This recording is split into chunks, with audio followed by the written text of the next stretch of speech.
Hello friends, welcome to our YouTube channel. Friends, in this video I am going to tell you about how to fix message not sending problem in your Motorola smartphone. If there is a network issue, you can just reset your network. If there is any issue, you can't be able to solve it, you have applied all these settings, so you can just turn off your device. You can see it is shutting down. Then press volume up button and power button at the same time. When the logo appears, release the power button, but keep pressing the volume up button. And when it shows the no command, you have to release the volume up button. Now it is showing no command.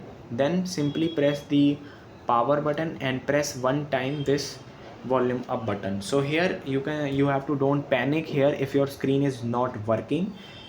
Here it is reboot system now. Just press the power button to press OK.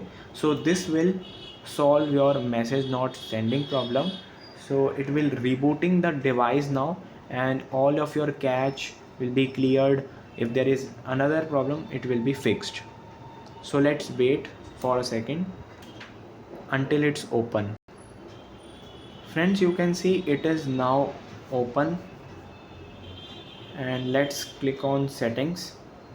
You can select the application which messenger you are using, like WhatsApp, your normal SMS application, or another application which you are sending the messages. So you can just click on application, click on search, and then you have to write here WhatsApp or any another app that you are using, that you are sending messages. Here it is the message app. Just clear cache, clear data, and you can force stop also and give all the permission then, and this will fix your problem. I hope you like this video. If you like this video, then subscribe to our YouTube channel for more helpful tips and tricks videos. See you next time.